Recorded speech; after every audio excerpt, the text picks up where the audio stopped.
What up? This is Bros on Everything. I'm Mr. QDC, And I am not. and today we are drafting our favorite villains. I'm gonna go first. With the first pick. It is Pain / Nagato. And let me explain why. For just the way he just came in the show. Well, not his first entrance, but when he attacked, Konohamaru? Not Konohamaru. Konoha. Konoha. Well, okay. You still didn't say it right. What is? Konoha. First of all, he appeared before then. Yeah, what? That entrance, though. He was the public leader of the Akatsuki. Yeah. Probably the best, one of the best factions out of the scene as a villain. He comes in, sends somebody in there. Sends one of his pals in. Well, I guess it's really one of himself. Nagato sends a 6 pal in. They come in to tilt the whole building. Tell the entire city. Half is not even really one-on-ones. All of them trying to attack people. But just took down. First of all, no. The first real action we saw him get was with the guy who was built up as the guy in the series, which was Jiraiya, one of the legendary Sunny. You know, that was the one who Itachi and Kisame both looked at and were like, nah, we can't fight him even if we jump him together. We'll all probably end up dead, and it'll bring dishonor to both our clans. So we gonna leave him alone.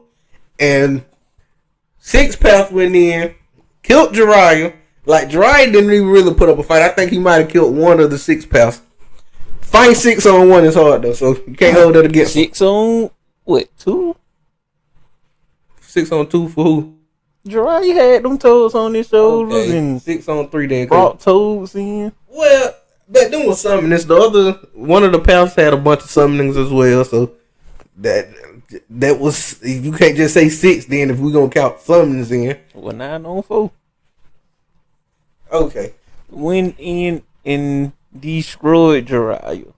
They did Jiraiya dirty. They, like, after he was already crippled and couldn't walk no more, they had already built pressed his this man windpipe. up.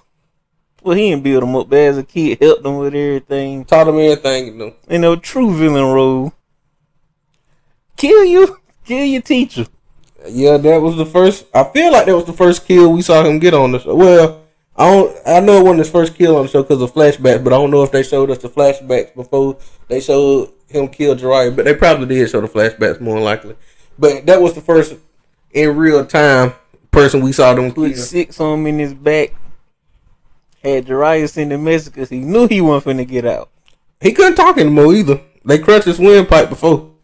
They crushed his windpipe during the fight when they thought they initially killed him. And then Pain turned around, all of them was leaving, and got a sense that someone was moving, and they turned around like, I thought we killed him. Like, well, he tougher than I thought. And then they all went airborne and stuck pipes all through his back and just pierced the man to death. But, you know. And he was still alive then. A little bit. And kicked that man into the ocean. And blew. They sent a bomb, didn't I don't know. I just know they sent him into the ocean intact with one arm ripped off, too, wasn't it? They did Jiraiya that. I don't even understand why the show creator got like that with Jiraiya. But then he goes. Pain is the true menace, man. He goes into Konoha and pretty much takes that down by They're himself. looking for Naruto. You don't know. If you did know, you don't know. You're getting killed regardless. Oh yeah, you dying. You dying no matter what. I will say though. Now we saw him kill Jiraiya, and we saw like Kakashi was fighting 2 Pains with the help of a few people. Killed Kakashi. So we already knew Pain is That nigga. Pain is a force, just a complete force. And then after he found out Naruto wasn't there, cause that's why he went there. I'm jumping in the air. Pain just decided, you know what, I'm gonna destroy the entire village just because I got the information I wanted. I ain't never visited this village before, but I'm gonna just kill everybody here on my way out. What that village stood for. Well, you can't say what it stood for. It's what they did in the past. Nah, if he did in the past, he stand for it now. You did something in the past, so all your children gotta die as well. And he just took out the. I will say, Mike got one though. So, and then Pain took that L. Don't know. Pain took that L My to guy Naruto. probably would have slipped up in there. I'm gonna just go 6 or 7 with him. The thing that you can always remember in shows, the pen is mightier than the sword, because Naruto came in there and whooped up on Pain, and then Nagato sacrificed himself. He did, but Naruto didn't. Naruto did. If that beast, Pain would have killed Naruto. Five of the Pains was already dead before the beast was even coming out anyway. Pain would have killed Naruto easily if it was the beast one inside. Cause that's the only thing that kept him alive. Okay, well, that is part of him though. But okay, so can we get to my number? Can we get to my pick? Can we get to my pick? Because we done spent a lot of time on Pain. Pain is that he the number 1 pick. You got us. Yeah, only because you got the number 1 pick, because he wouldn't have been mine. Best villain. So my number 1 pick is gonna be Joker. Not, and we can do all Jokers. Well, okay. I was gonna talk about other accomplishments other than the one just from the Dark Knight, but I just want to specify that the one that's not included is the one from Suicide Squad. The rest of the Joker or the Joker movie, the rest. Well, no, we can include the one from the Joker movie, but the one that is my favorite, obviously, is the one from the Dark Knight. Everything about that character, I don't even like Batman. I've never been into Batman like that. Saw that movie, saw it over again and over again. And it was just the way the movie opened up. Because even though I wasn't into Batman, I wasn't really into DC or comics really outside of X-Men. Everybody knows who Joker is. Everybody knows Joker, Lex Luthor. You know who the top guys are. So, knowing who Joker was, when the first scene when everybody wearing the clown mask, you know that they associated with Joker. He takes off his mask after everybody in his crew killed themselves. And then great opening scene. One of the best opening scenes for me, especially in a superhero film. And then he just drives out after robbing the bank. And this is a guy who didn't even care about money. And then later on, he takes over the mob by himself. He don't really have muscle in the city. He doing a lot of stuff by himself and gaining muscle while doing it. He just has great planning. And then he starts killing the politicians, the cops. He has everybody in the city scared of him. He makes it to the point where Batman don't even really want to come up out. Batman ignoring stuff. He want Batman to reveal himself. He was finna make Batman reveal himself too. And then Harvey Dent steps in. He made Harvey Dent I can't think of his name, Two-Face. So he created another villain while he was villaining. While he was being villainous, So Joker at the end, great quotes. Joker has some of the best quotes to me. Why so serious, son? My favorite quote. One of my favorite parts of the movie was just why so serious, son. Do you know I have these scars on my face? Another one. He's the most. That one movie had to me the most quotable lines by a villain. Joker was just a menace, man. Hanging out of cop cars and was having fun. That was another thing. Joker was Batman into picking the wrong person. He sent Batman, told him he had to choose between the White Knight of the city or the love of his life. And he just found out that was that was the person he loved because he saw how he dove out the window. Then when Batman made the choice, when Batman showed up, he realized that the addresses were flipped, which he should have kind of figured. But you don't know Joker line. You should though. And when he get there, he see Harvey Dent blowing up, and he know on the other end his girlfriend blowing up because he know the cops ain't got there in time. So he knows she dead. And then Harvey Dent face all halfway burnt because he fell in some oil before Batman got there doing whatever he was trying to do. Yes, greatness. So that's my number 2 pick, the Great Joker. Now yours. So number 1. Well, my number 1 pick, the second pick of the draft. Number two. Let me think.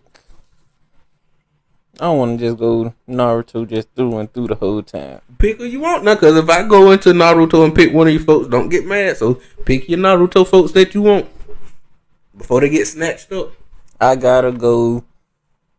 Let's keep it on this Dark Knight thing. I gotta go with Bane. I figured you were gonna get him just because you knew that was gonna be my next pick because you wanted to go Naruto.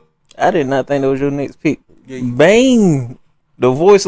People hate the voice. I love it. I don't know why people complain about that voice. Only so much. villain I seen just go in and just beat Batman up straight up hands. Yeah, Broke his back until he had to somehow do sit-ups to gain it back. First of all, let me just say this. I ain't never heard of nobody fixing their back with rope. They harmed Batman though for rope. Did some elaborate pulley system. I don't even know if it was that elaborate. Fixed his broken back. And then he did sit-ups to get back right into into his physique where he could go and beat Bane up. So everything up until then, what good is them sit-ups in a cage were to beat up Bane? Bane was just do you know why with his mask? Did he ask that? No, they asked him why you wear the mask. Oh, hey. Lord Bayless was like, Not Lord Baby. well, you know, that's who played him. Guy from The Wire. Because I've just seen The Wire. Well, I'm currently going through The Wire. Lord Bayless, Littlefinger was like, why you got on the mask? No, first of all, he still had that bag over his head. And then Bane just started speaking and was like, as soon as he was pulling it off, he was just like, no one cared who I was until I put on the mask. Then one of my favorite. First of all, The Dark Knight just had quotes with their villains, period. Because Bane had some quotables as well. Will it hurt if I pull it off? For you. You know how hard you have to punch a man to make him put lights back on that he ain't even flipped. Oh yeah, because Batman turned off them lights and thought he had them Batman pulled out all his stunts. Just okay, I'm just throw smoke. I'm gonna walk through that and hit you. Batman turned off the lights. I'm getting you still. When he turned off the lights, he got blitzed. Just I wonder what would break first. He thought Bane was gonna drop back in coverage and Bane hit or your body. I was wondering what would break first, your mind or your body, and broke his back. He cracked Batman mask. I didn't even know the mask was made out of hard material until I saw it crack. And then he already knew it was. Bane already knew who he was, all the plans and everything, because he had all the weapons and everything right when he beat him. He just knew he was gonna beat him up. He didn't want nobody to jump in. Batman used to face him 20-on-1. He just like seeing him in here with me. Y'all can watch the A-Wolfing that's finna happen. I just want y'all to see. I only brought y'all here to spectate and to pick up his body when I'm finished with it. What say he got a he said go find him. He's so in the sewer. Crack neck. I'm sending you down the hood then. Go find him. Oh man, that scene. Man, oh, and one of my other favorites was but it was like, I'm in charge. And Bane put his hand on his neck and was like, or on his shoulder, like, do you feel in charge? It's my money, and this gives you power over me. And when he blew up the stadium, when they had walking on ice, when they had Hines Ward there, and the fake Pittsburgh Steelers just going through, and Hines Ward runs a kickoff back, and I don't know if y'all remember Hines Ward. He wasn't the fastest of NFL players, especially at that point in his career. Hines Ward runs back a kickoff return, and the stadium just blowing up behind him. And then Bane was just gonna blow up the city.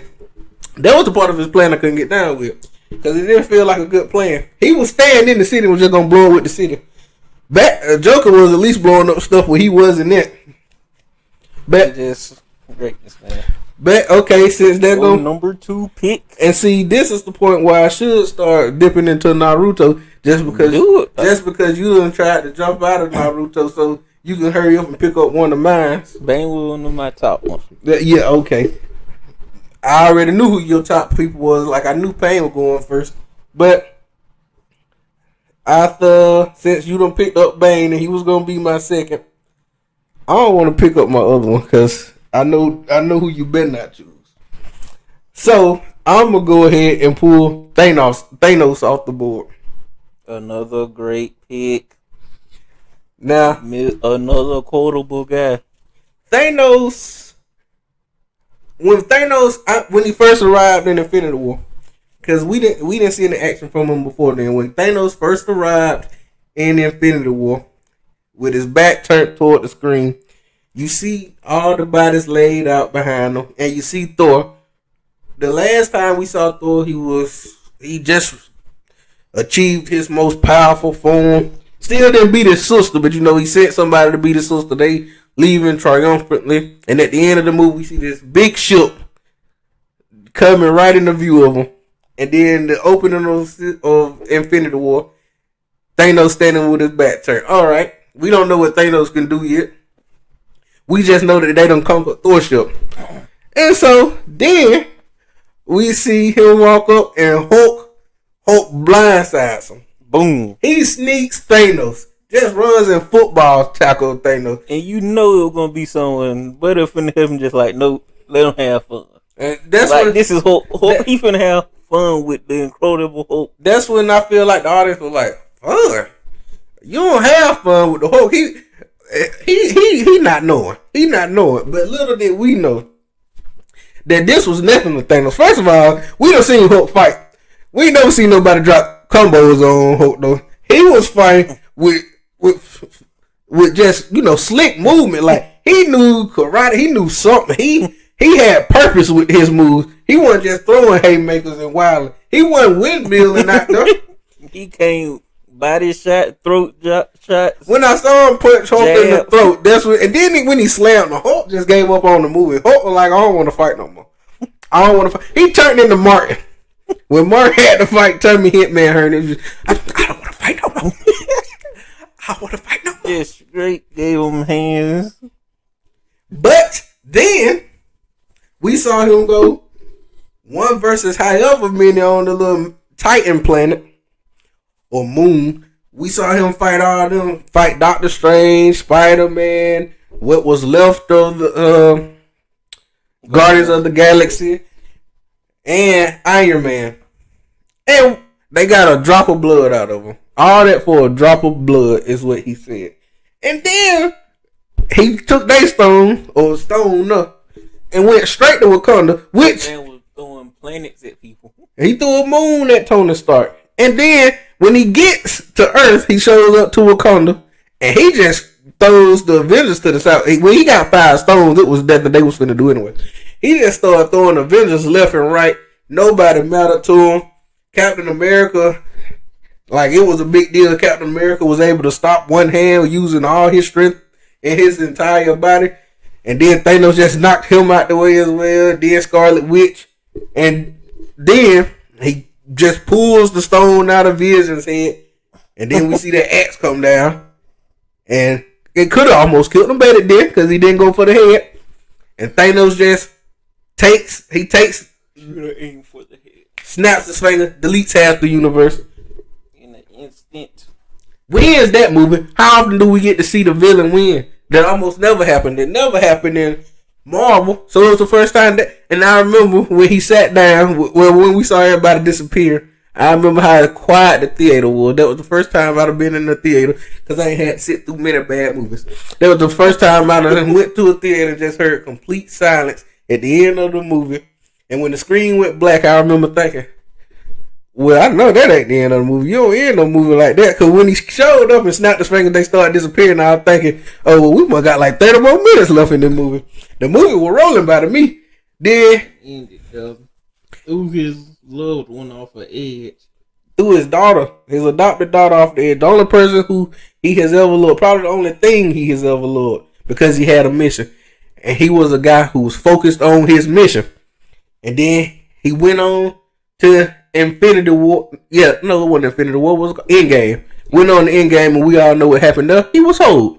They went back in time. You had to go back in time to defeat Thanos and stuff. They was like, all right, whatever. We'll give you that W. It wasn't earned, but like I said, the pen is mightier than the sword.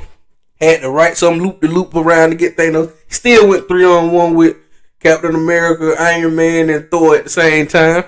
I am the inevitable. I am inevitable. Took all of them out.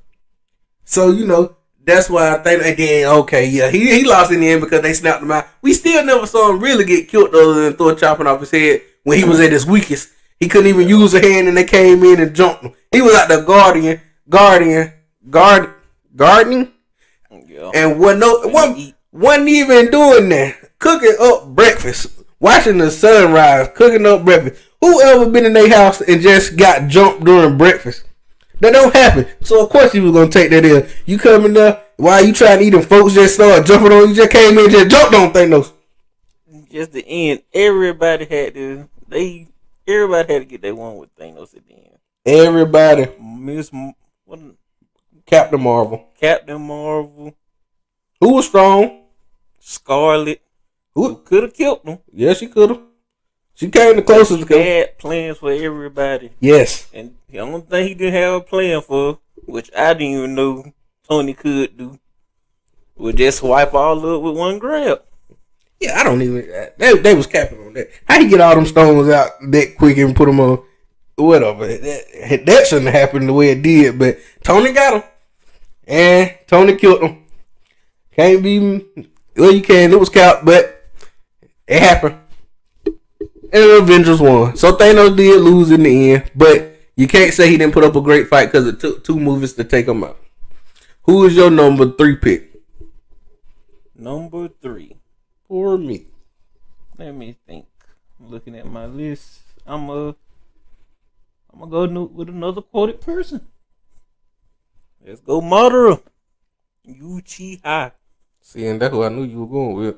Well, for the next, for my 2. Yeah. Nah, I had to go with Bang. Madara Uchiha, the mastermind behind everything. The man was dead and still was masterminding stuff, basically. Zetsu was the mastermind behind everything. I think it was Black Zetsu, to be specific, was the mastermind behind everything. I'm going to give it to Madara. Madara was a puppet of Black Zetsu. I said it. Okay, let's not hate. I'm just saying, he was a puppet of Black Zetsu. He was. Went into that war and people just like, his name alone was just Obito.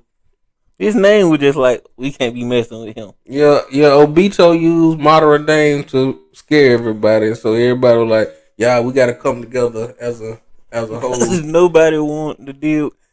9-tailed beast seen Sasuke and just like, you remind me of Madara. And he was scared of Sasuke because of the Madara. 9 tails. Don't say the 9 tails beast because it sounds like you're talking about all the tails. Everybody, when you can say the 9-tailed fox. This man had every jutsu in his back pocket. Yeah, just in case. They were capping with them now. He just learned every jutsu ever. Where was he practicing? Lived a long life. He was too weak to even move at one point. Zetsu come back. Hey, they doing this jutsu now. Show him. Please, Madara. Zetsu know you need Madara at the end of this. Madara learned a counter to a jutsu he had never even faced before, which was stay here jutsu. Yeah. Everybody started disappearing, and Madara was like, actually, I know a jutsu to get up out of this. He didn't even know about that jutsu. Bam.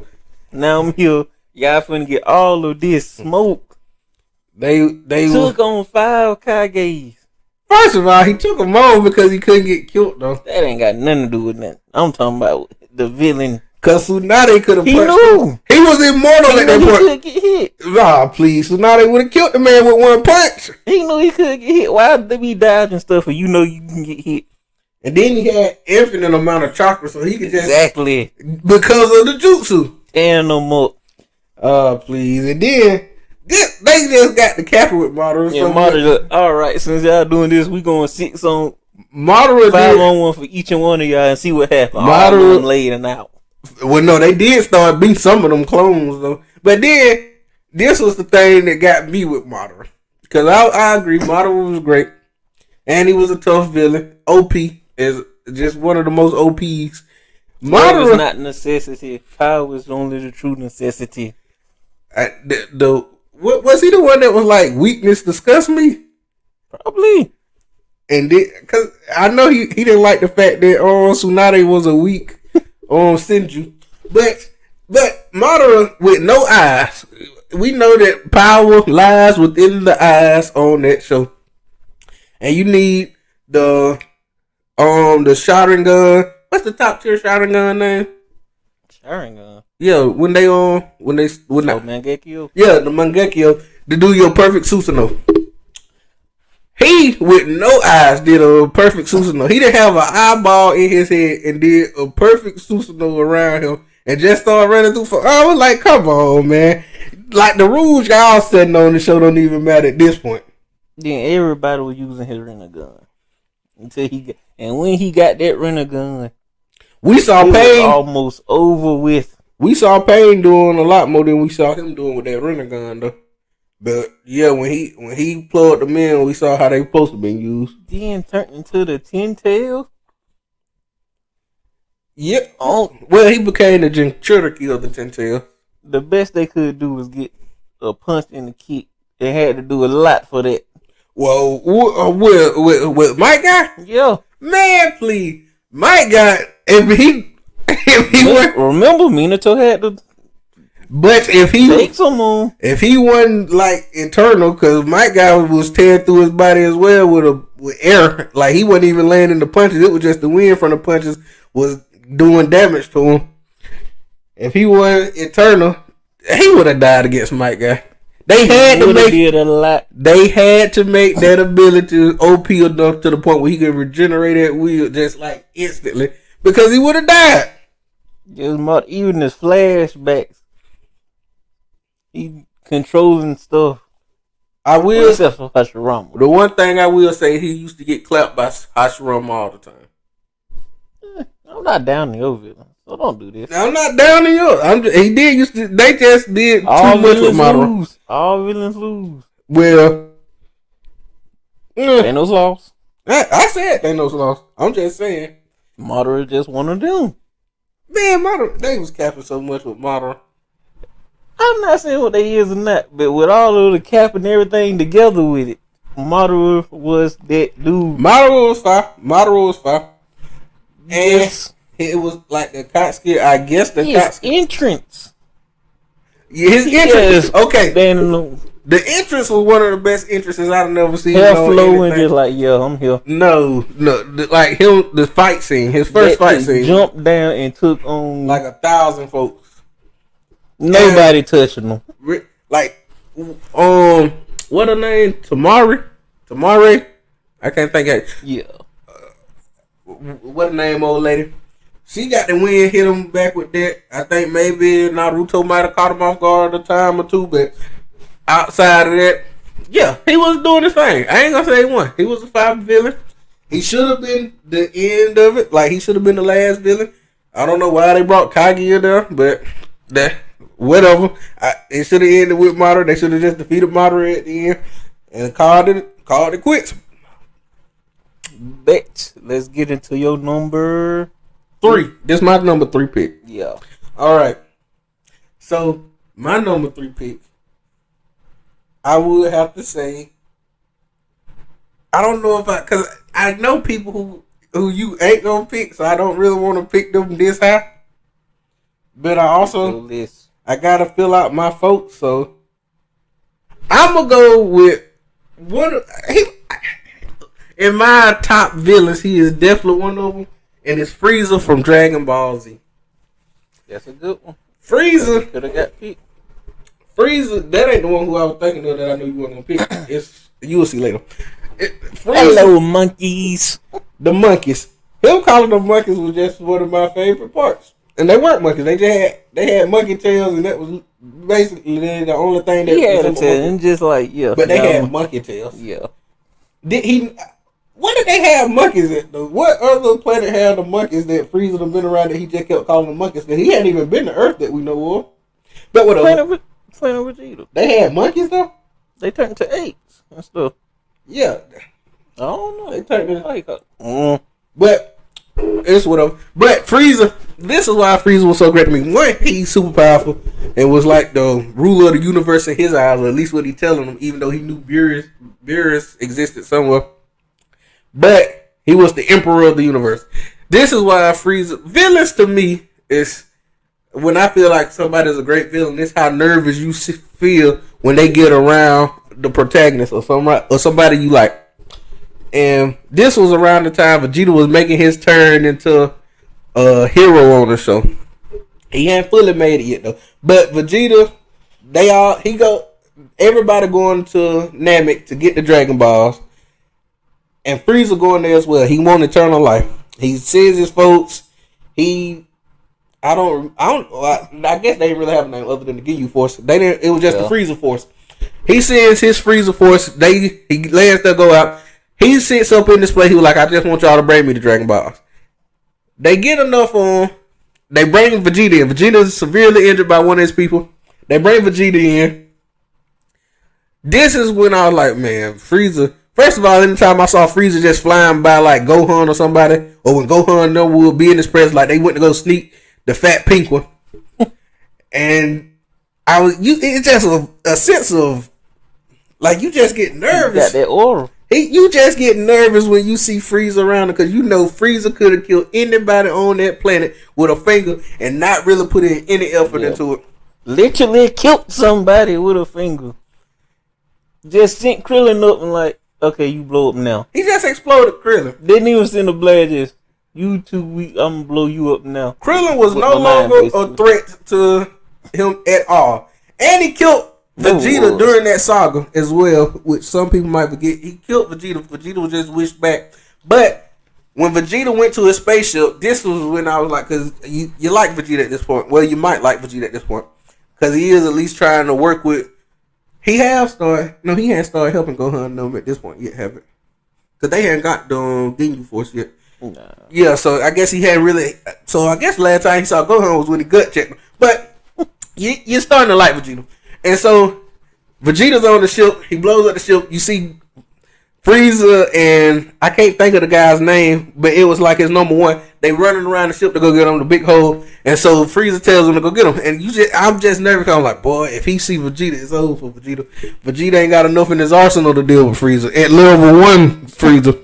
He definitely ain't gonna do nothing if he go to level 2, which he had like 5 different forms, I believe it was.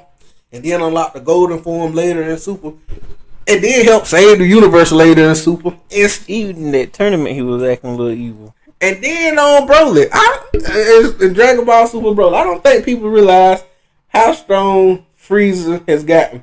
First of all, we saw how Broly, when he was going full out, how he was fighting with Goku and Vegeta, and they couldn't do nothing with him. Frieza couldn't do nothing with him. But he couldn't kill Frieza because Frieza was fighting Broly for hours. Because we saw them go through a number of transformations, and each transformation lasts 30 minutes before they can try again. And he was fighting Broly for hours, getting beat up on for hours, and survived it. Oh yeah, he hard to kill. No? Frieza is a hard one to kill, man. He done been killed twice, but he hard. Yeah, it ain't gonna be no easy kill when you take him down. And so that's why he my number 3. He just instilled fear, and then he the one who finally brought out the legendary Super Saiyan in Goku. And he also helped with one of the other best entrances, which was Trunks. He was on the receiving end of one of the best entrances, which was Trunks. When Trunks cut him up and blew him in his dead away. Frieza was and he was a funny character. Monkeys. I just don't know how you couldn't like Frieza, man. And then he was short. He's just a short, powerful guy who didn't nobody really want no smoke with. And then he used to talk that fancy talk. I heard him say foreboding, and I was like, what is that? I ain't never heard that. I ain't heard that word used anywhere. I had to look up that word. He was like, I just get a sense of foreboding that something bad gonna happen. And then the dude was like, man, you the most powerful person in the universe. You ain't got nothing to worry about. Frieza was like, you calling me a liar? And he was like, oh, no. What, one of the top people from the Tournament of Power? He just basically turned Buddy up because how he was talking to him. Yeah. When Jiren gave up on himself, Frieza just antagonized. He is just the ultimate antagonist.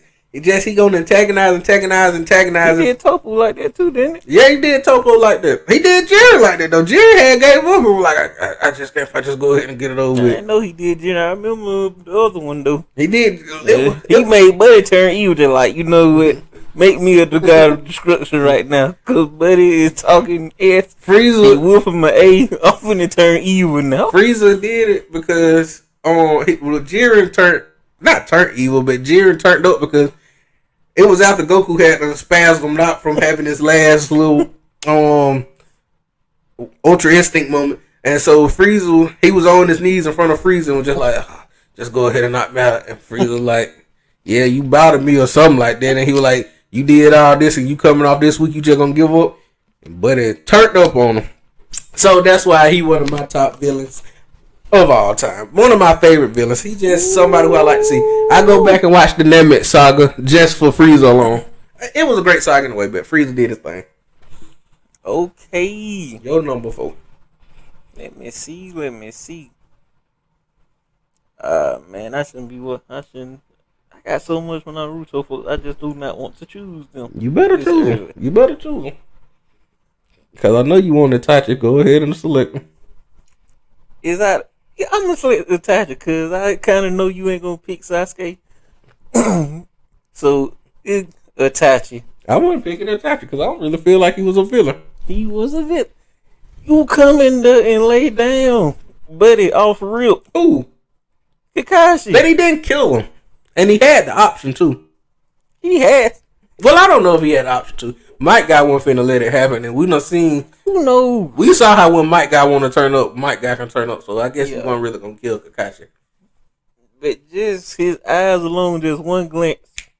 But, okay, yeah. And that's true. It. That's true. But Kakashi was being stupid as well. Kakashi did. He obviously underestimated Itachi. I don't know why he thought one eye was gonna beat two. But the thing was, he ain't a villain. He killed the whole clan of his own people for his village, though.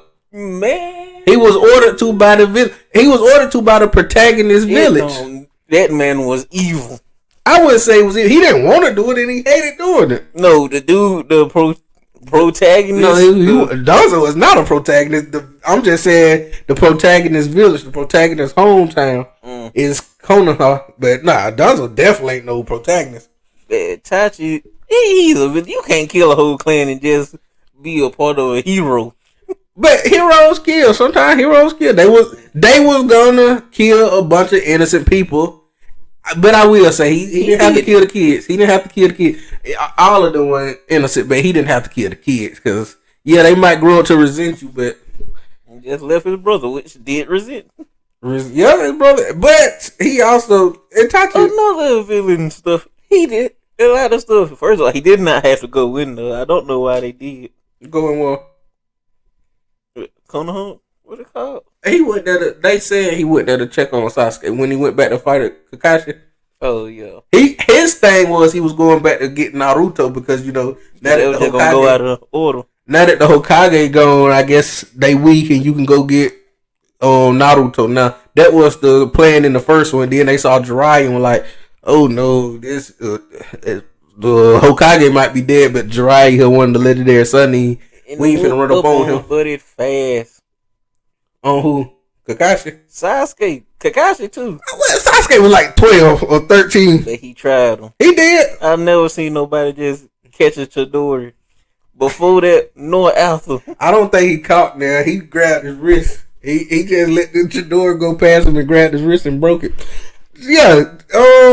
Sasuke was 13. Obviously. And then the worst part about it, I don't even think he was using any of his jutsu. He was just giving him straight hands. And ain't nobody ever been like he got hands like that. I'm gonna make you watch folks dying over and over and over just because you tried me. He didn't have to. He made him watch him killing his parents. He had villainous moments. Evil. Okay. He was a villain to his own brother, to his own people. Yeah, he killed. Did not do half the stuff they wanted him to. What, the clan or the Akatsuki? Akatsuki. I don't remember him catching one Jakiri. They called Cherokee. Yeah. He did. But I think he was in charge of catching the Nine Tails. The Nine Tails was a hard one to catch. He was traveling with his son. It's 9 of them.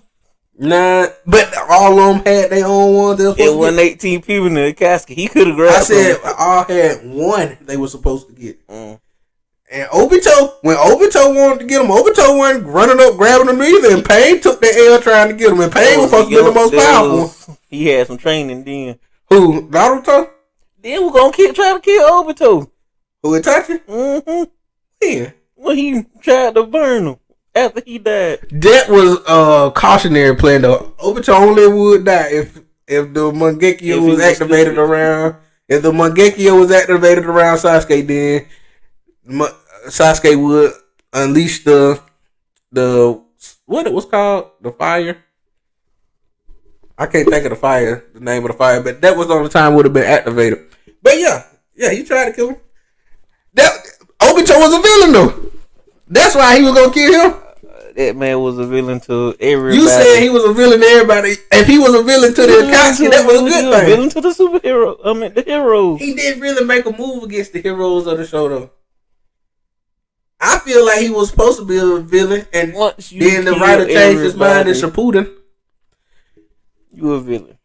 All right, You can't kill a clan and say I'm not a villain. he didn't say he was, but I just feel like he was ordered to do it. He didn't want to do it. He hated doing it, but he did it. He had people he loved. But I feel like he was supposed to have been a villain in Naruto. The writer just changed his mind in Shippuden and was like, we're going to give him a better story than that, and wrote it differently.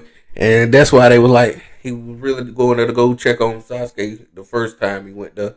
And he had to make it look like he wanted Naruto. And that's why he gave up so easy with Jiraiya when he saw Jiraiya, because it was a backup story.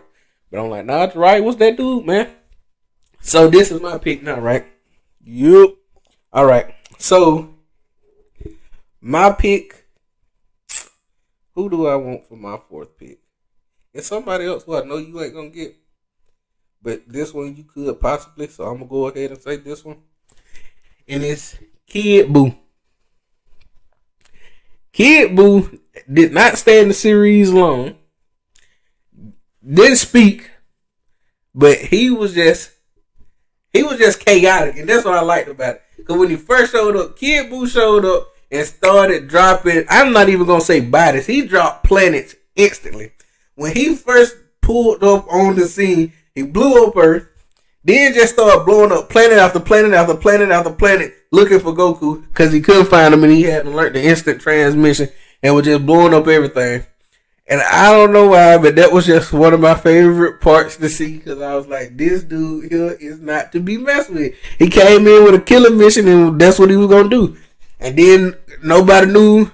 No, he couldn't be beat. And like the only way they could think of to beat him was to have him, trick him into absorbing somebody else. And they still didn't beat him then. And then once they got the Fat Buu, I guess it's just Majin Buu. Once they fought Majin Buu, they were like, we can trap him into an orb or something. We can't kill him, but we can trap him into an orb. And then it took Goku turned into Super Saiyan 3, and he still didn't beat him at that point.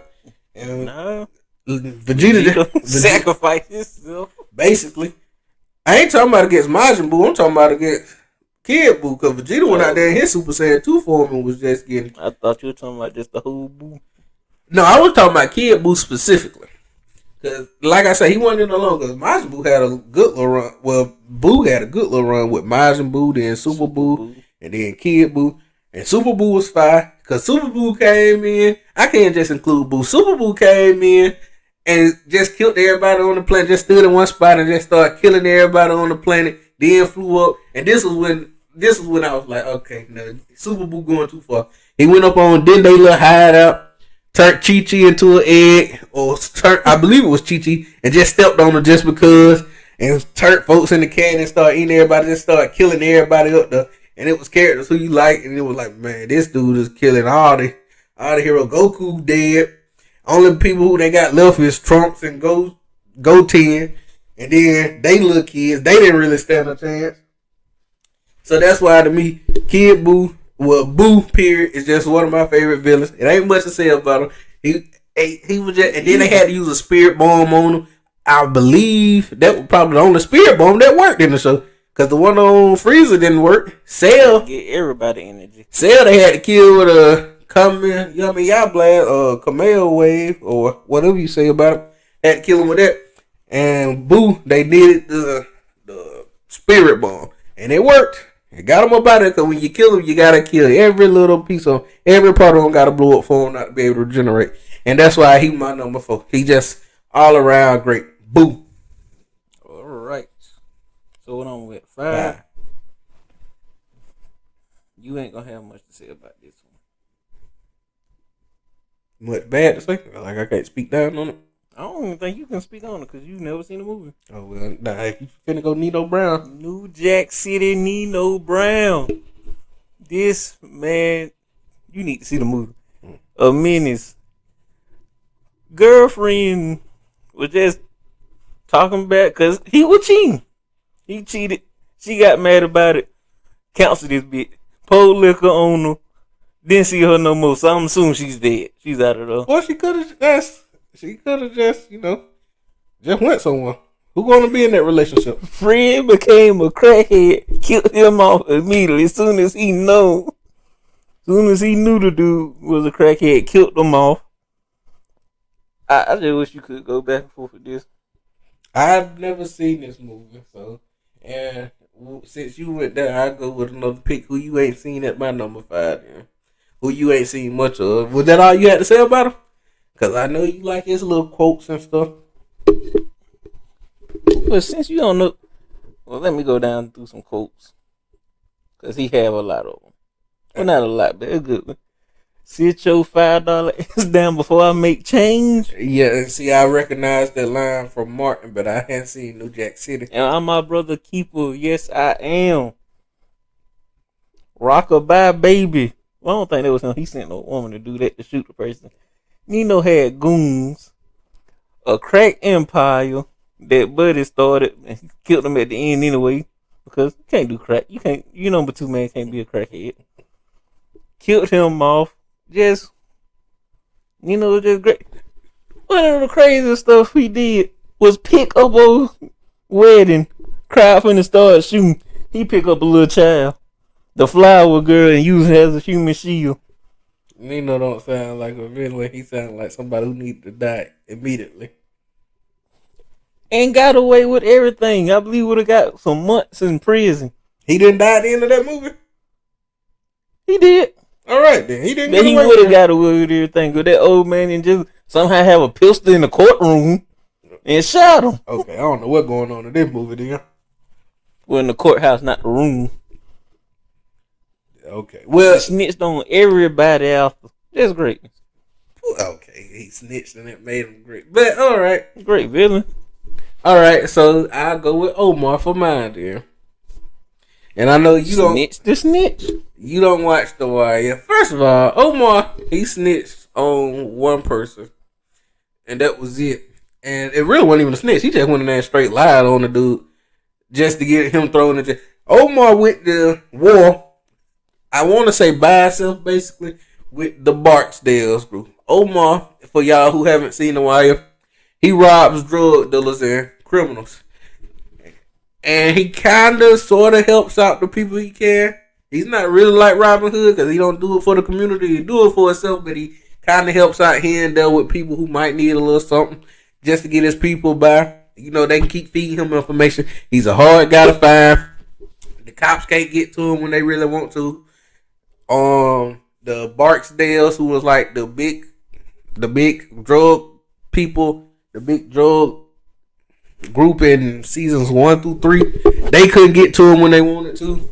You had to go through channels to find out where Omar was, but Omar would walk the street. And when Omar walked the street, everybody else left it. You hear that whistle sound, you just know everybody start yelling, Omar coming. And the streets clear out. Everybody gets to running when Omar coming. And I seen part of the show. That crowd will walk up on you and shoot. Yeah. But somehow Omar just...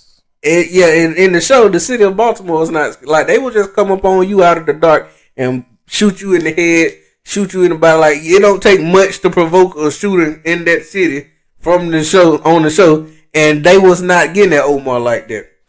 I think I remember him getting shot one time. Now, I hadn't made it to the end of the show, so I don't know how it ended yet. I'm in season 5 now. He might die. I don't know.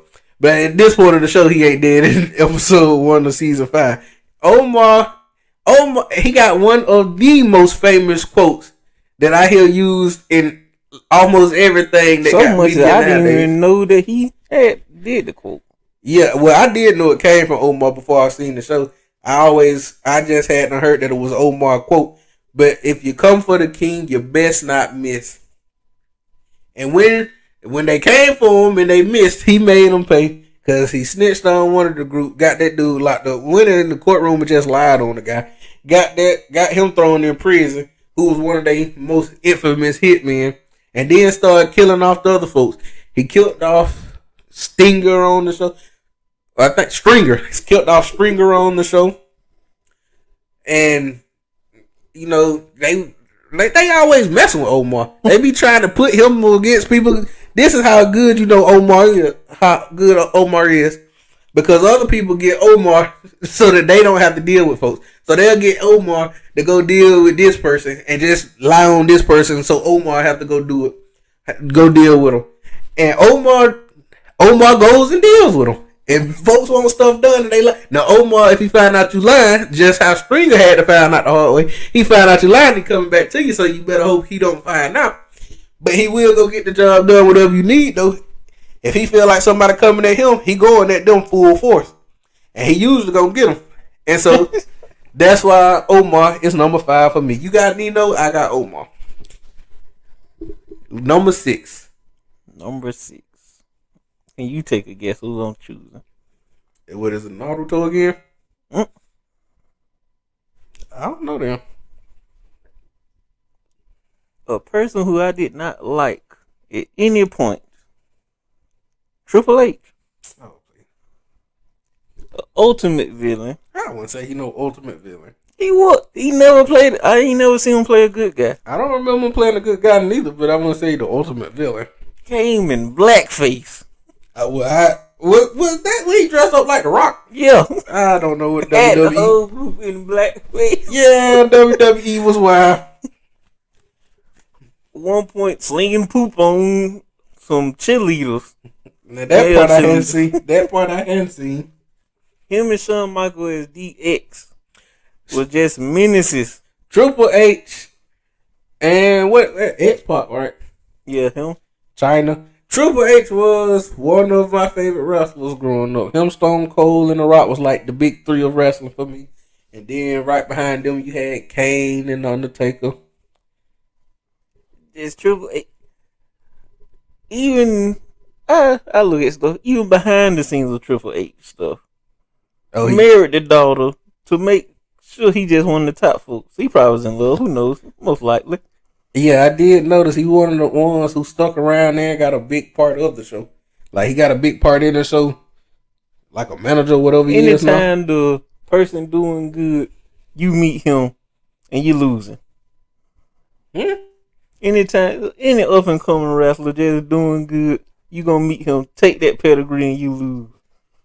Had something called The Authority, made Seth Rollins switch on his own group so he can get a WWE championship after he beat a group that Triple H was in. I haven't seen the show in years, so I don't know what's going on with all these folks now. I haven't seen it With the Evolution, since I was they came back. 13, 15 or something. Evolution came back. Who's Evolution? Him, Batista, and Randy Orton and Ric Flair. I don't think I was watching when they You don't remember that group? I feel like I done heard the words Evolution before, but I don't You don't remember. remember Batista and Randy Orton? I mean, I remember them as characters. I don't remember them in no group together. You done seen them wrestle. That was their starting point. Oh no, I didn't remember that. I remember them. They came in with them. I feel like I remember them fighting each other before. What? I feel like I remember them fighting each other. Let me get to my number 6 now. And with your 6th pick, I'm gonna go with Magneto. Magneto, he was the only person in all the movies where I felt like they got his character right. The older version, the younger version. I felt like I liked the older version better with Patrick. No, what was his name? Ian McKellen. I like the Ian McKellen better, but even the young version killed the role. That's a character who I'm looking forward to seeing them bring in the MCU. Matt Had swag. both of them, just everything about them.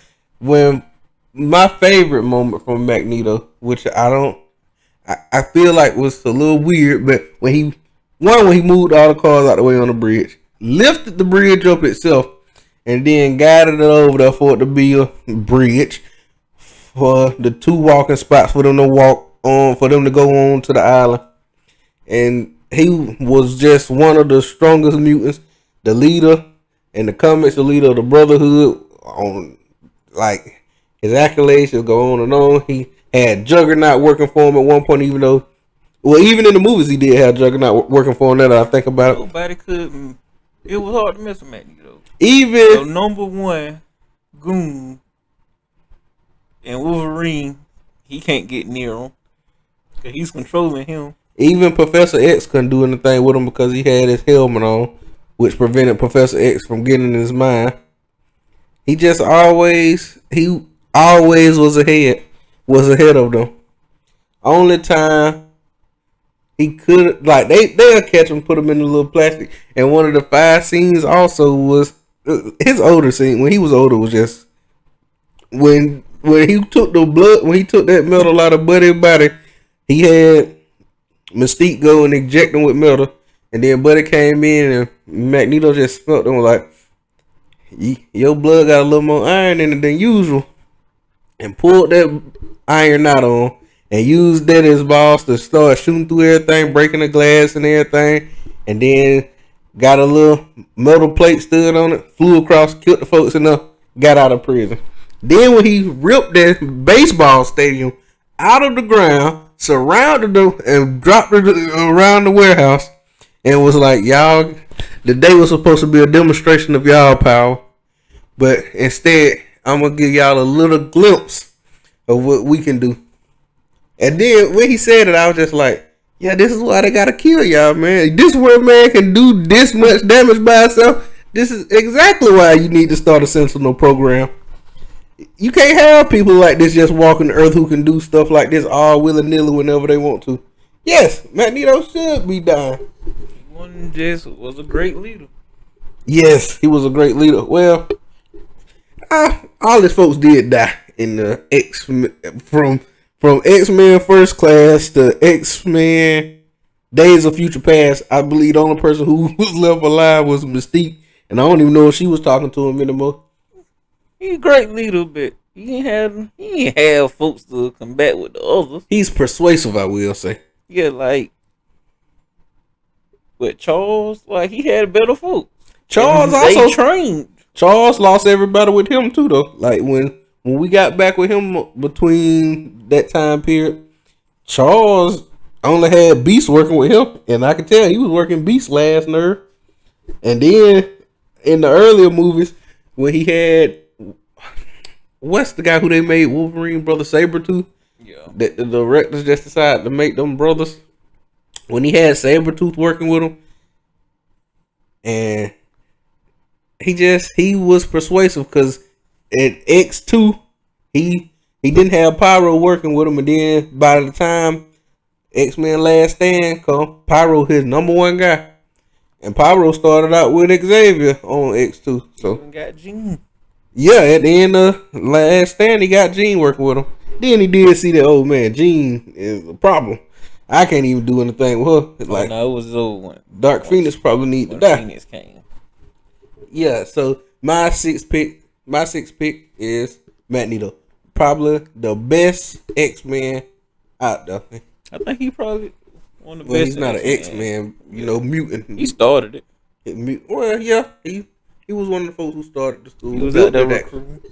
Yeah, but I wouldn't call him an X-Man, but mutant. He was one of the best mutants out there, hands down, one of the best mutants. And them just his movie stats, because his comic book stuff, Genosha that he started, the mutant safe haven, and when folks would try him, he would get the killing. Then his children, Quicksilver, Wanda, even though they end up taking them from him, saying that them one is real children, whatever. Yeah, I agree. It was a good one. So who your 7? Well, let's stay in this Marvel thing and go with Killmonger. He came in. He owned every scene he was in. Only one movie though. Hmm. Only one movie though. Sometimes it only take one. Yeah. Came up. First Claw was the villain. Took out Claw. Use Claw for everything to the last second. Even Claw thought he had him because I got your girl now. What can you do? Both of y'all are died here. Which was unnecessary. He didn't have to kill the girl. He knew she could not. She wasn't going to Wakanda with him. But still, you weren't probably gonna be in Wakanda forever. You ain't have to kill her. She could have lived a married life somewhere else anyway. He knew she. He knew she was going to go to Wakanda. He already had the stuff. Was able to go to Wakanda and own it in a day. Which really makes me Not question. even hours. It made me question Wakanda's whole way of choosing power.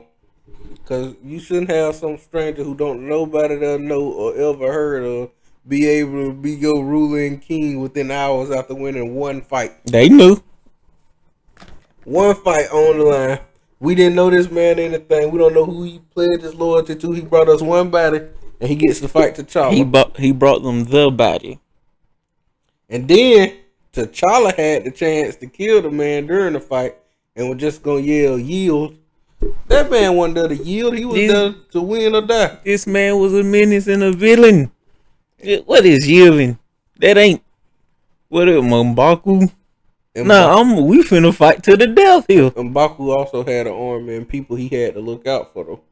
Killmonger had nobody to look out for. He came by himself. Say, I'm not. We ain't finna do all this ritual. I just need you there. Yeah, and we gonna hit. What I will say, he had perhaps the best What If episode, and you know, it was just showing the Killmonger. I guess just started putting his plan together earlier because him getting Tony, like in that one episode, he killed Tony Stark, killed Black Panther again. Well, not again. He killed, because Black Panther took that W at the end of the movie. He killed War Machine. And then he had started the war between America and Wakanda. One of them sure Wakanda gonna win, even though Buddy think that they finna take out Wakanda. And it's like, nah, y'all ain't finna. That ain't finna happen. And then he ended up becoming the Black Panther for them. He ain't king. He wasn't the king by the end of it, but he did end up taking the power of the Black Panther. So yeah, he a smart dude, and him getting his armor inspiration from Vegeta allegedly. Another villain, great villain. Back to the Black Panther movie. He goes in after he win, beat T'Challa, kill Buddy. I forgot his name. Who? The one that was there when his daddy died. I don't even wait when his daddy died. Who? Forrest Whitaker. Oh, I don't know. Killed him during the fight. Made Buddy get a little rage. He didn't kill. Dodging all of them. Threw him off. Got the herb. Took it and just like, we finna burn all of this. I'm the last person that got this power. Yeah, and we ain't getting this no more Black Panthers. After I die, that's the end. Now we gonna burn all this. And luckily, not Okoye. What was her name? It wasn't Shuri, was it? Nah, Shuri, the sister. What was her name? T'Challa's love interest. I can't think of her name. She went in there and grabbed that herb and was able to bring T'Challa back to life and give him the power of the Black Panther. And that's when. And then he killed one of the Dora Milaje by slicing her throat with no blood. And took on all of them. Okay, still couldn't do nothing with them. I'm like, why? Luckily, Black Panther showed up. I put in a scene with slicing the throat if you know you ain't gonna put in the blood enough. Just don't have him kill her that way. He could just stab her in the back or something. Yeah, but then he took on like 3 Dora Milajes by himself, which he already superpowered at that point. It would have been more impressive if he could have did that without the herb. But when you superpowered, it ain't as impressive. It was more impressive for me to see the Dora Milaje going toe to toe with him like that. It just he had all the quotes, and he had quotes. Was a great villain, evil throughout the movie. Didn't change, even at the end. Just like, you're not gonna change me, kill me.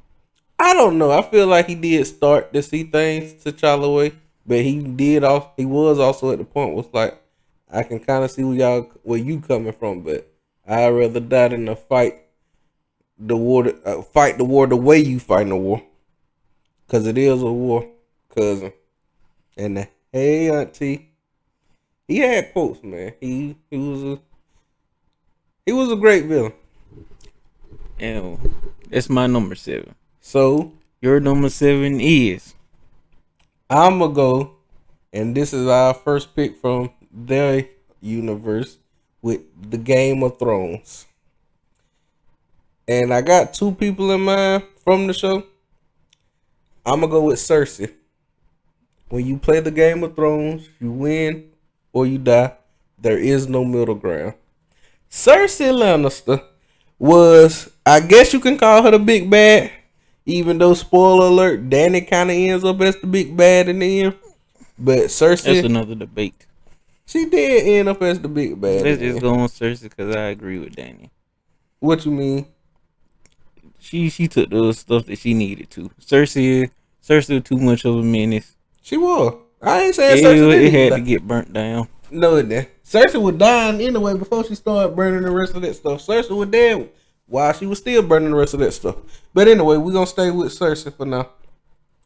Cersei was evil. Cersei was also smart. As much as everybody else like to say she wasn't smart, and they act like she was just some dummy who was born the queen. Cersei put the plan together to kill the active queen, her brother, the active queen's brother, not Cersei's brother, the active queen's brother and father, and the priest who she had gave power to. And I know that was a stupid move on Cersei's part Oh, never mind. when she I gave. thought she don't. How her husband died? She killed him too. I thought that was her first body, wasn't it? Yeah, well, her first body on the show, in a way, she killed him in a way she couldn't be blamed for. She got him so drunk as he was going out hunting. Well, she got her cousin to get him drunk to the point where if dude did run up on a wild animal wild out there, he was gonna die. And she got him so drunk to the point he went boar hunting, and a boar just ripped his inside. And he ended up dying, so that was her first body. After Ned threatened her. Ned went and threatened her and was like, when your husband get back from his hunting trip, I'm going to tell him what you did. You're sleeping with your brother and them, your brother kids. So y'all just get out of here before he come back. And she was like, Not worried. She already knew that he wasn't coming back to that hunting triple line. Coming back from that hunting triple line. And he did though. And Ned still didn't want to tell him. And when he died, and Ned come in there trying to seize power, talking about, oh no, we gonna get a throne to so and so. And she was like, nah, ripped that up and was like, Joffrey the king, my son the king. But I'll let you live. You just gotta pledge loyalty. Ned didn't want to do it. To prison he went. And another thing with Cersei, one of her big moments for me, when she just blew up that whole city. That's what the one I was talking about. When she killed the active queen and everybody. Oh yeah, so The Sept of Baelor. with that little green thing. Wildfire. She blew up the Sept of Baelor with wildfire. And her son killed himself afterward. He just jumped out the window, and she was not sad about it. She was already prophesied to that all her children gonna die anyway. But she didn't care at that point that her son was dying, because I guess he turned it back on her. Which folks was like, no, she cared, but she just didn't want to. She didn't care, and she would like throw his body on top of the ashes with the Sept of Baelor with the rest of the dead. And she made herself queen. She was not in the line of progression. I don't know who would have been at that point, because It was just a lot going on. Stannis was already dead. And Stannis' daughter was already dead. Cersei is nowhere in the line of succession. All the Baratheons are dead.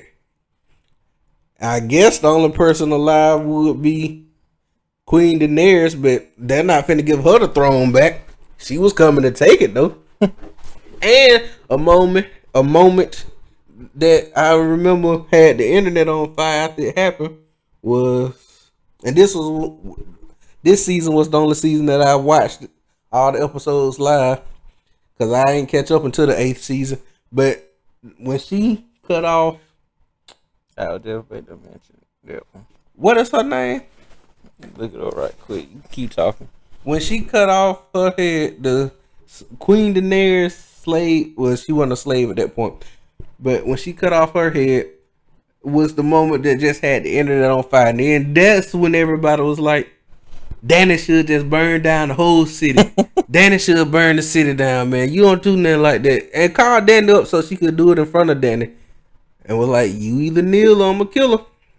Danny, I don't know if she thought she was calling her bluff or what, but she killed her and the head went to rolling and Danny turned around mad. My thing in that moment was, Cersei, if you smart. Masade? That's how you say her name? I can't think of how you say her name, but I do know that is Masade. it is something like that. Miss Sunday or something. I think that's how Grey Worm used to say it. Miss Sunday. But when she killed Miss Sandy, I think it's Miss Sandy. When she killed her in front of everybody, she could have went on to kill all of them. They was just out there. They had big crossbows and everything pointing at them. Like you could end a war right now. And knowing Cersei, that was a move she would have did. I don't know why she didn't do it, but she did, and it did end up costing her life in the end. And her quote is still today. I choose violence. Yes, her most, probably the most used quote from that show is just "I choose violence." Folks say it all the time, no matter what. Folks wake up choosing violence, and that comes from Cersei. I choose violence. That's my that's my 7. Your 8. My 8th, I'm gonna go with. Let's stay in the same Game of Thrones bubble. I'm gonna go with her son Joffrey. King Joffrey. King Joffrey. This man was. I don't just pure evil. Not one nice scene about him. He had his moments. I don't remember one. They tried to humanize him here and there with his queen, Margie. He was evil to the end. Oh yeah, Margie, yeah, a little bit. With Margie, he was died always nice. evil by picking his uncle. Yeah, they really turned him up to 10 on that. In his last scenes, they wanted to make sure when he died, you felt every bit of happiness for him. Had his own people attacked because somebody threw something at him. Yeah, it wasn't something. They hit him in the face with cow dung or whatever, and he was like, to kill everybody. And they didn't have the manpower to do that at the time. It was a foolish request, and the people of the city ripped the arm. Well, first of all, killed the priest and ripped his arm off. And then just started killing. They started killing each other, but just killing everybody they could see. He made a riot, man. Just straight started a riot, which was dumb. It's not even just evil; it's just stupid. He was an evil, dumb person. The only person that vicious idiot king kind of keep him in check was the daddy or his grandfather. Tywin. Tywin kept everybody in check. You say what you want, but he didn't. He used to say whatever he wanted to Tyrion, but up until Tywin got there, he wasn't stepping out of line too much with Tyrion. Once Tywin got there, he treated Tyrion like it was nothing. Yeah, but my whole thing was he was the acting hand of the king at the time. Tyrion, he still didn't have no power over you, so you still could have did whatever you wanted. But with Tyrion there, he kind of straightened up a little bit. But when Tywin got there, he was really straightened up. He would still act out here and there, but he definitely knew not to talk back to Tywin. Everyone is mind to torment. This man here just was crazy. Killed first day, I don't know the first day. Along the first month of a king, killed Ned off rip. I don't know if it was the first month. It might have been, but yeah, I don't know how the time is over there. Ned was the main character at the time, and you just like it's. I didn't read the stuff, so I didn't know Ned was a person that gonna die. Yeah, like when we was watching the first season, we was pretty sure Ned was the main character of the whole show. I don't just everything about it seemed like Ned was the main character in that show. So you just see his head on the block and Sansa like, you ain't gonna kill off your wife to be dead. And But just like, we gonna chop his head off right here in front of everybody. Joffrey will. We found out Joffrey will do it. Joffrey's first moment of king was chaotic. Cause that's when Ned was in the throne room and he ordered everybody to kill Ned men. And that's when they just started stabbing all on him. And then Littlefinger came up behind Ned and was like, I did warn you not to trust me. And put that knife to his neck. Cutthroat. Joffrey's whole reign was chaotic. Everything about it was chaotic. From beginning to end, till he choked, he was evil beginning to end. Joffrey was evil before he was even king. He wanted the dog killed, or the wolf killed. Oh yeah, I forgot about that. Cause the wolf bit him, and the wolf he had killed wasn't even a wolf that bit him. But nah, kill that wolf as well. We need death everywhere. So Man was crazy. Joffrey's a good pick. I like Joffrey for what it was, your 8th, right? Yeah, that's my 8th pick, and for your 8th pick is gonna be I guess he was calling himself the King of the North for a little while. oh man. Now this one is crazy. We have to go with none other than Ramsay Bolton himself. You Still in the Game of about Thrones universe. evil. This man was the definition of pure psychotic evil. Now, they had some scenes on Game of Thrones, but this man they were just like, we gonna give him every disgusting scene now. When I go back and watch it, I still don't watch his scenes with Theon because it just got too much at a certain point. It was too much torture. Theon was a character who we couldn't stand at the time of his first beginning of torture. He had killed 2 little innocent boys. They made it seem like it was Brandon Rickon Stark. It wasn't. It turned out to be, but that's who we thought it was when they first strung the bodies up. And then we found out no, they were just 2 little innocent boys that just happened to be around. Theon killed them.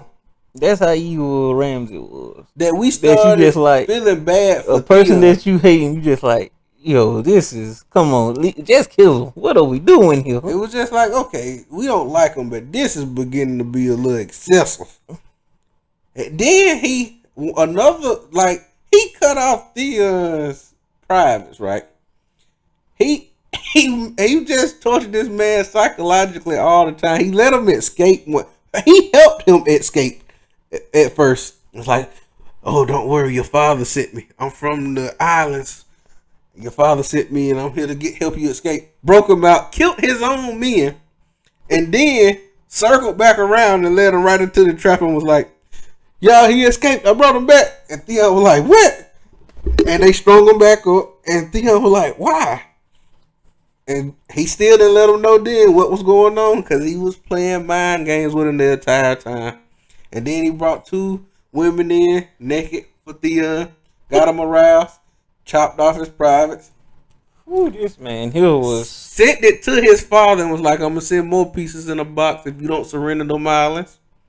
was just disgusting. Killed his father. Killed his own father. Bruce. Killed his girlfriend. He didn't kill his girlfriend. He killed another woman he was messing with.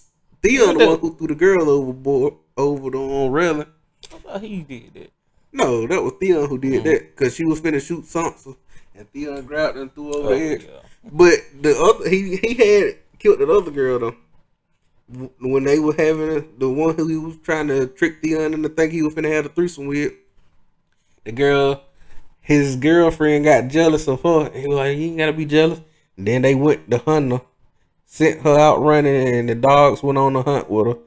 And he just was just evil. And then the moment that probably made me the maddest, well, when he had the whole everything with Sansa was just Raped her. beat her, just tortured her, played mind games with her.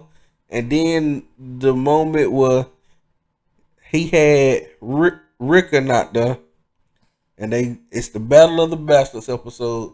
and Rickon running to John. And I think everybody knows John's not gonna get to Rickon in time because it's Game of Thrones. Also, Rick and Zeke once. Like, don't just He run in was the just straight playing line. with him, just like, I'm a no look in the if, oops, I missed.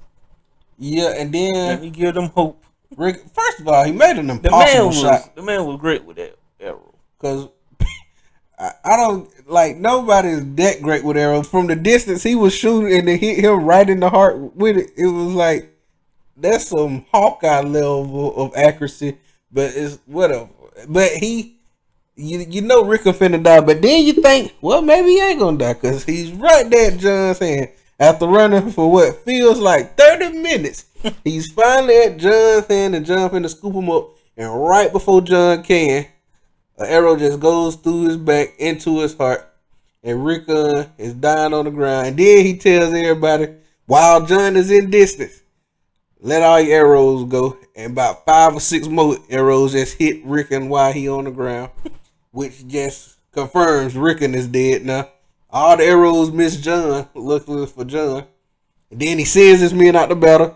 They running out, and you had the scene where John's major is telling his men, don't shoot the arrows, we'll just be killing our own men. And that followed right with him, Ramsey going, He didn't kill. shoot the arrows. Because Ramsey didn't care if everybody on that field died at that point. Long as John was one on. And still, none of them arrows hit John, looking for John. He had the power of plot with him, man. But that's why Ramsey, you could go on and on. Because he killed his stepmom as well and his baby brother. He has bodies. He has a lot of them. And just unnecessary bodies. But he has a lot of bodies. Roose was somebody who you couldn't stand neither because he was behind the red wedding. He killed Rob. He stabbed Rob's wife, right? Was he the one who stabbed her in the stomach? Or was that? That was the one up beside the mama. Yeah. Yeah. So he didn't do it then. If he was beside the mama, he couldn't did it. Okay, so he wasn't the one who stabbed Rob's mother. But he the one who killed Rob, though. He killed Rob. He gave him the death blow. So you couldn't stand Roose. But then, next thing you know, Ramsey goes and kills him. So that's one up on for Ramsey.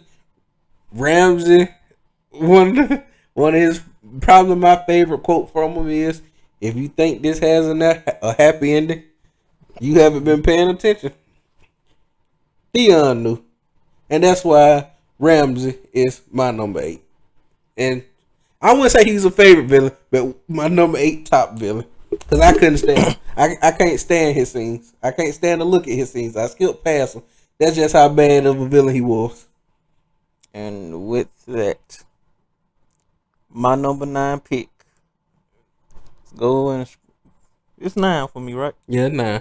Going straight on with this disgusting thing. Hannibal Lecter. You ain't seen the movies, have you? No, I ain't seen none of those movies.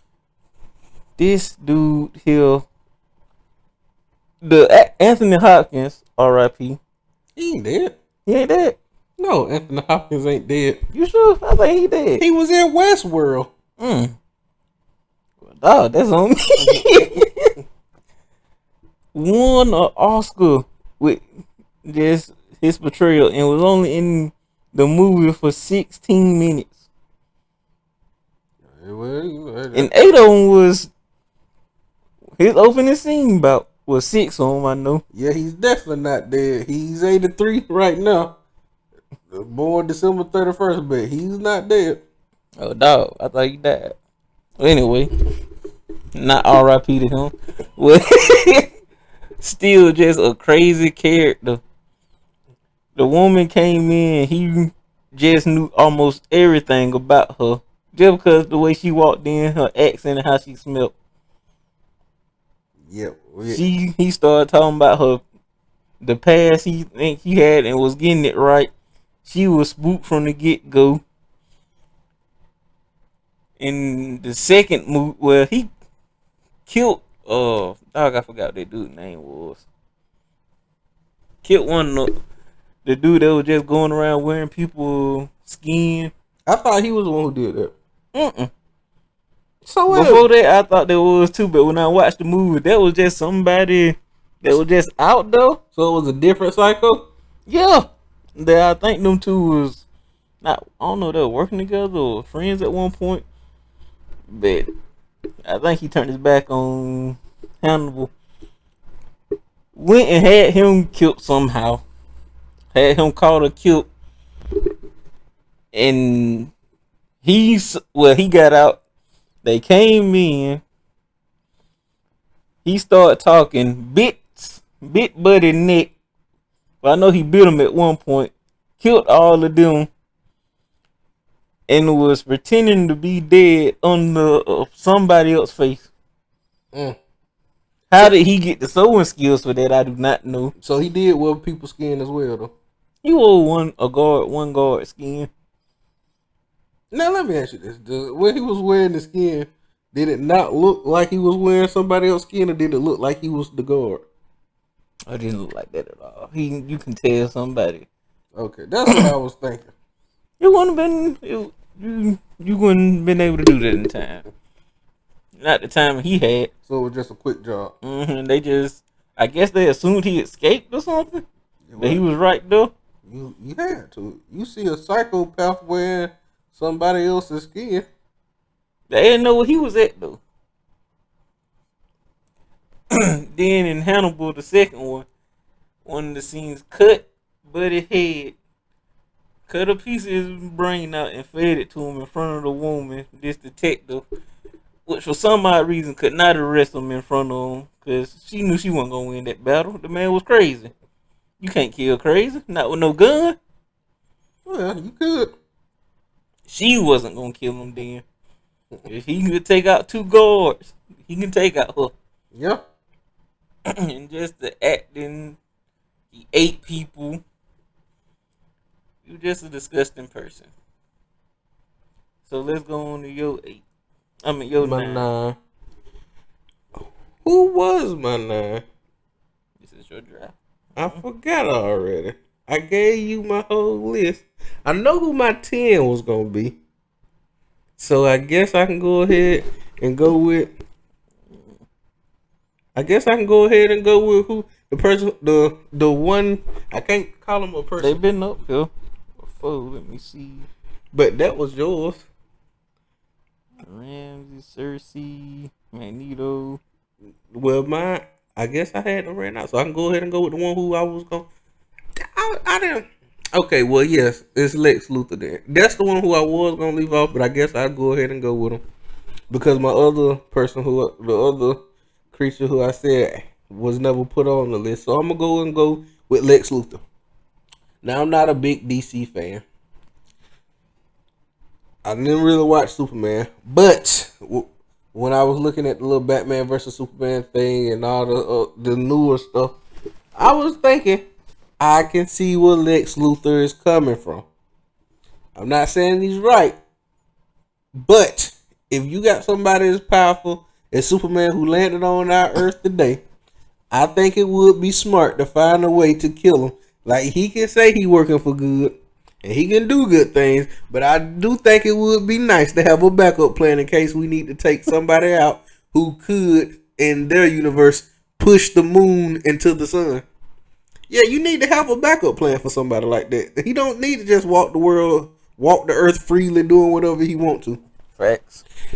Lex Luthor, and then he's a billionaire with just a bunch of money. You know, just do whatever he want. He feel like he can do whatever he want. I do think they in the comics they end up giving them counsel from Kryptonite. It's just because That sounds like something that should happen if he carrying that on you. Well, we don't. How we know Kryptonite is cancerous? I mean, you carrying an outer space object with you. You got to keep that Kryptonite on you. First of all, your main opponent or what's the word? Opposition, your op is Superman. Of course, you're gonna keep some Kryptonite on you. That's the one, probably the last person you want to piss off. I think I can get him. You are going against the most powerful person. Yes, and you ain't dying. And sometimes you actually win. Yeah, man. And then he created Doomsday, who was supposed to be like one of the most powerful villains and stuff. Yeah, Lex Luthor was a man. He had plans. He would think out. And if I remember correctly, because I can't remember the TV show that well, but I think he was the one who created the Legion of Doom. If he won, I saw him leading a lot of meetings from time to time. Even though the Joker didn't seem to be too interested in what he had to say. But he was leading the League of Villains. Lex. He was smart, billionaire. I think he even started learning how to fight. He had I just assumed he knew how to fight. No, I don't think he originally knew how to fight, but I think he tried to learn because fight skills ain't gonna really help you against Superman anyway. But you couldn't knock you 1-on-1. Pull out a gun, shoot him with a kryptonite bullet in the head. I don't need to be tussling with you. It's a shot to the head if that's me. I have snipers on the roof, but in the movie, kidnap Superman mama. And I'm like, bro, you Superman and you gonna send Batman on a mission to go help your mama? You gonna do it. You run at the speed of light. You can go in there and snatch them up before anybody even know you in the building. That part of the movie was stupid to me. And then Superman go take the L to Batman. But it's not about them. It's about Lex. Lex pitted them against each other. Got them to fight. Even though Superman ended up talking his way out of it, and then had Doomsday as his ace in the hole. Man, Doomsday didn't kill Superman himself, but in that fight, Superman ended up dying. So Lex got what he wanted. He won. He won in the end. In the end, the bad guys won.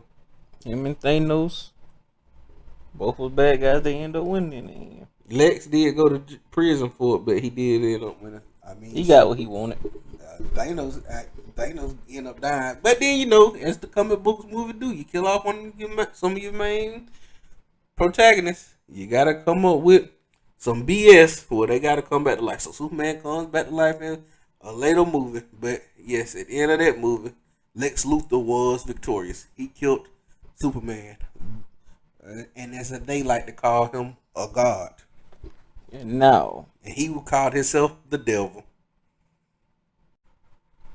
And my number 10 pick is Always Sunny in Philadelphia. The gang. The whole group. I wouldn't call them evil, but they were some menaces. They're evil. They are evil. I don't know why you wouldn't call them evil. They were menaces. No, they're evil. They are evil people. The things they do are evil. Yeah, I can see evil with someone. Frank, especially.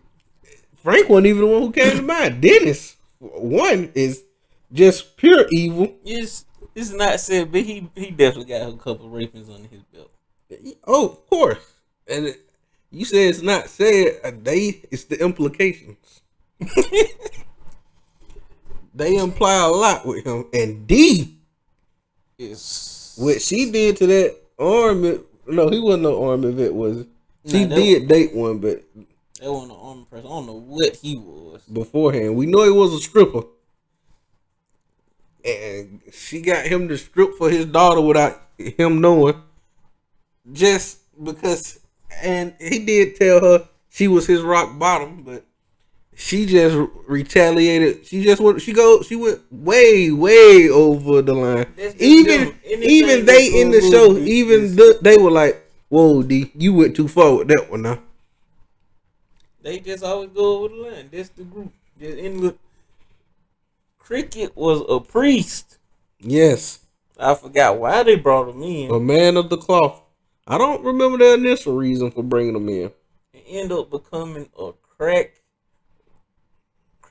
meth head, all drugs, it seemed like. Who prostitutes himself out. He's now missing an eye. He has scars all over his body. They burnt all the enemies they had, or tried to kill them. Tried to burn them all alive. A fire started. And they didn't start the fire on purpose, but they did leave them in there and lock the door from the outside on purpose. Tried to lock them inside of a burning building. That group is horrible. The definition of an evil group. Frank got back in his company, went in and instantly fired somebody. because he didn't know what to do with a paper jam. The guy was like, the copiers jammed. Frank unjabbed. Easy and quick and simple too. So I can understand Frank's frustration, but Did I just do your job for you? did I? And fired him. They had him come in to fix the company. He ended up selling it. Cause Frank's about that money, man.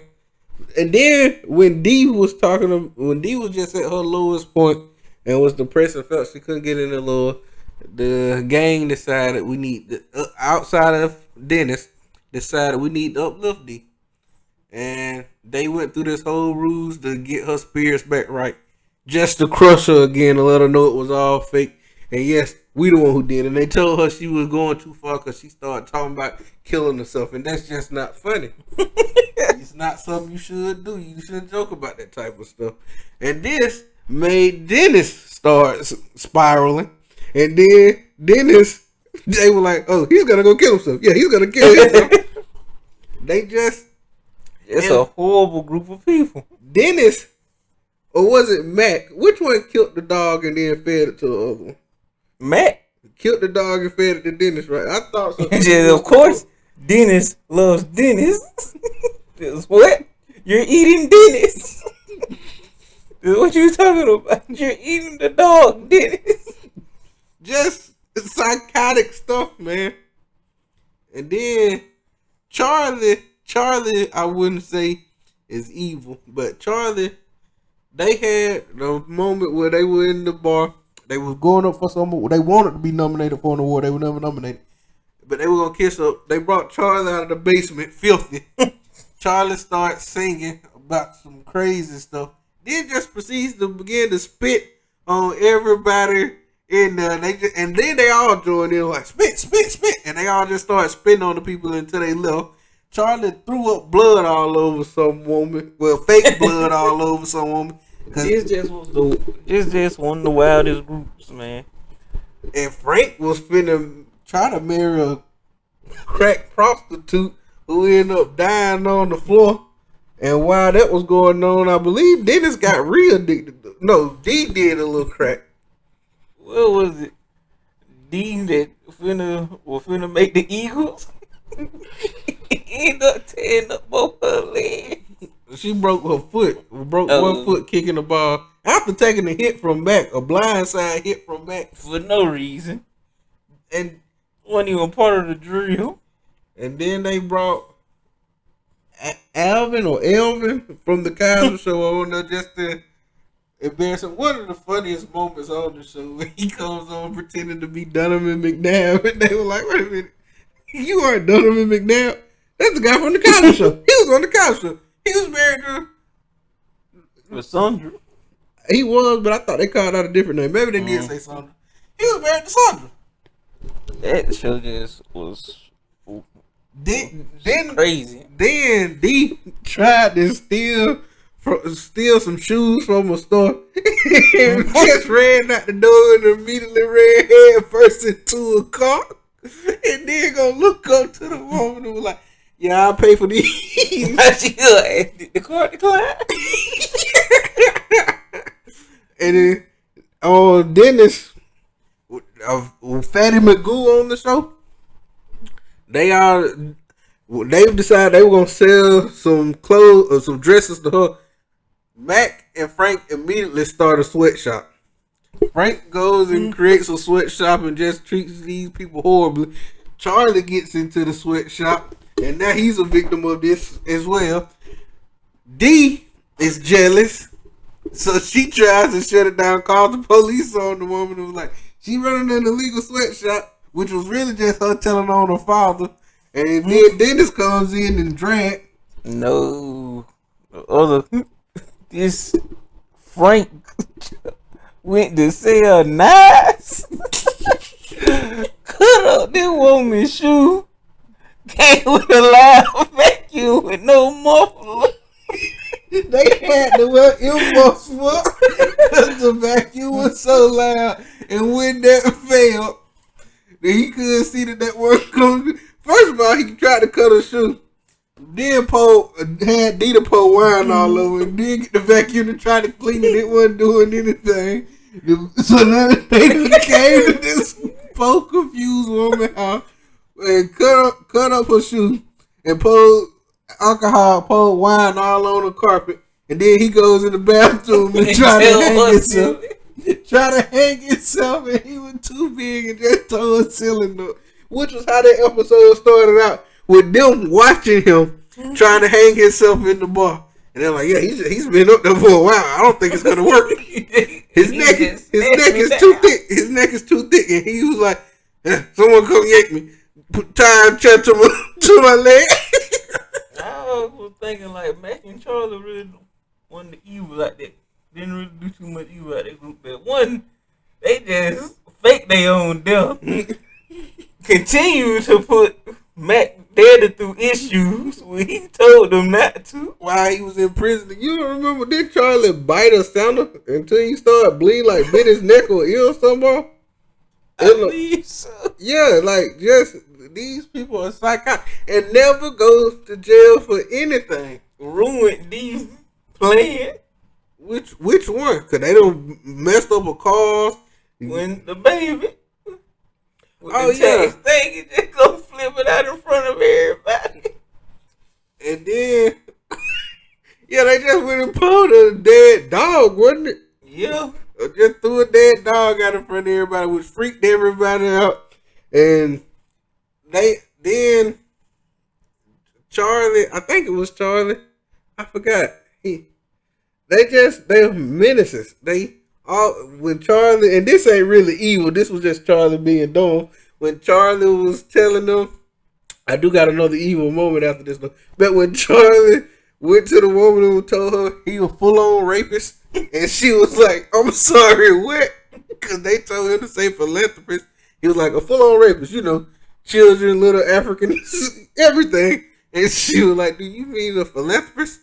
Ah, yes, philanthropist. Yes, I'm a philanthropist. But then Mac and Charlie Mac got his bike stolen, and they went and jumped a group of little children and claimed they killed one of them. Hey, oh yeah, he might be dead. He definitely dead.